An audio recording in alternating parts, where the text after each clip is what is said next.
No vídeo de hoje eu vou falar sobre a ideologia econômica da Roma Antiga, principalmente sobre a escravidão em Roma. Eu estou fazendo uma playlist aqui no canal sobre história do pensamento econômico e eu estou usando como base esse livro, que é o livro do Rand. Estou gostando de usar ele e no vídeo passado eu já trouxe uma introdução ao capítulo 1 e hoje eu vou continuar então, na verdade eu vou entrar mesmo no capítulo. E ele tem alguns tópicos, e o primeiro tópico chama a escravidão em Roma e na Grécia Antiga. Mas antes de eu falar disso, bem rapidamente, quero mencionar o que eu discuti no último vídeo, que foi o primeiro vídeo dessa playlist, onde eu trazia uma introdução sobre esse livro e mesmo sobre o capítulo 1, na verdade. E as palavras-chave daquele vídeo foram sociedade, subdivisão de tarefas, instrumentos de trabalho, produtividade, ideologias e capitalismo. Então essas foram as palavras-chave. Dá uma olhada nesse vídeo que eu vou deixar lá na tela final para você acompanhar a progressão desse conteúdo por aqui.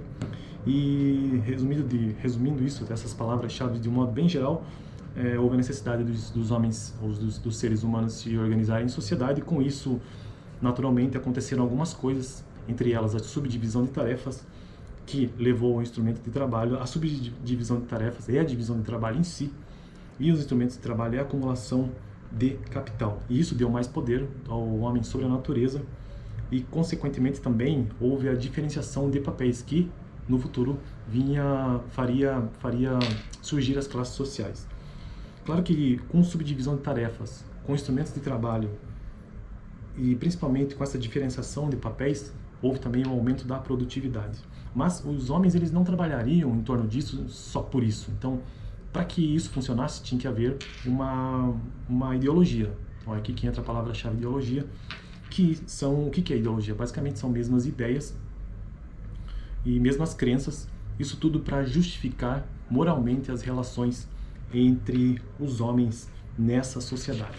Então essa foi aquela introdução que eu trouxe naquele vídeo, dá uma olhada nisso também naquele vídeo onde eu falo essas palavras-chave. Então no vídeo de hoje sobre a escravidão em Roma, quero trazer bem rapidamente o que esse autor traz nesse livro, nesse tópico. E ele diz uma coisa que nós já sabemos, quem passou pelo ensino médio mesmo já viu isso muitas vezes, que Roma Antiga, a sua sociedade era composta basicamente por escravos. O autor fala em torno de 80% que basicamente trabalhavam com trabalhos manuais.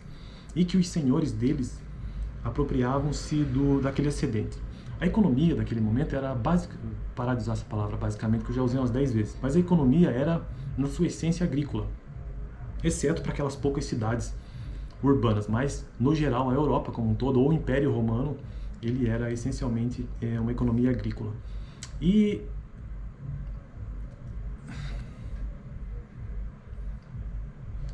sim, eu fiz uma anotação aqui que eu não tinha entendido direito, mas é isso mesmo, é uma economia essencialmente agrícola e que haviam grandes propriedades agrícolas com instrumentos rudes, inclusive. Esses senhores dessas propriedades tinham tratados como um rei, na verdade, na propriedade, né? E que tinham grandes posses nos grandes centros urbanos daquele momento. A ideologia econômica. Esse autor aqui fala que já naquela época haviam diversos tratados, entre eles tratados escritos, claro, sobre a maneira de plantar, a maneira de se utilizar implementos agrícolas, a forma adequada de vigiar, e principalmente haviam muitos tratados sobre o controle e a punição de escravos. Esses tratados tentavam justificar a escravidão de algum jeito. E ele cita Platão e Aristóteles, como nós sabemos, eles defendiam a escravidão. Eles diziam que a escravidão era um fenômeno natural e que era o único sistema possível, que inclusive ele era eterno. Uns nasciam para ser escravos, que eram considerados inferiores, e outros nasciam para ser livres, portanto superiores. Mas essa era a ideologia dominante, que eles simplesmente aceitavam como fato. No caso, ele está se referindo a Platão e Aristóteles. Então, o autor aqui diz que essa é a ideologia econômica dominante naquele momento, basicamente uma economia agrícola e escravagista. Essa é a ideologia, portanto, da Roma Antiga. Só que ele também menciona que, para além dessas limitações desse sistema, ele permitiu que houvesse grandes construções de obras públicas e avanço na ciência e cultura. E ele também menciona que a escravidão deu origem à noção de que todo trabalho era indigno. E que essa noção de que todo trabalho manual era indigno, não só esse, qualquer tipo de trabalho era indigno, desestimulou ou desincentivou a atividade inventiva. E por essa razão, segundo ele, é que houve a estagnação econômica de Roma por algum tempo, ou durante todo o período, né? E ele conclui esse capítulo dizendo o seguinte: a debilidade econômica e, consequentemente, política e social do Império Romano tornou-o vulnerável às investidas das tribos primitivas, germânicas e eslavas. O Império entrou em colapso no Ocidente. Do caos que se instaurou surgiria um novo sistema, o feudalismo. Esse vai ser tema para um próximo vídeo aqui do canal sobre feudalismo, que inclusive é a continuidade do livro. E claro que esse conteúdo sobre a ideologia econômica da Roma Antiga daria para falar muito mais coisas, teria que pesquisar muito mais sobre isso, porque com certeza não é só isso. Seria muito interessante saber, por exemplo, o que a Roma Antiga comercializava, o que eles comercializavam, como é que era o funcionamento dessa sociedade realmente. Deve ter muito livro sobre isso, muito estudo sobre isso, inclusive. Deve ser muito interessante saber o que eles importavam, de onde vinha, será que vinha da China? Será que vinha da África? De onde vinha? Como que acontecia? Um economista geralmente se interessa por esses assuntos, ele quer saber, né? Como que o governo controlava isso? Como que se cunhavam as moedas? Quem cunhava?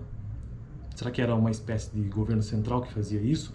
Todos esses são assuntos interessantes. Mas como aqui no meu canal eu estou trazendo uma breve introdução e estou seguindo o que esse autor traz, não estou aprofundando os temas, mas eu sei que é um tema bastante interessante que com certeza renderia muitos vídeos aqui e quem sabe no futuro, até porque eu nem tenho conhecimento sobre isso, mas quem sabe um dia, né?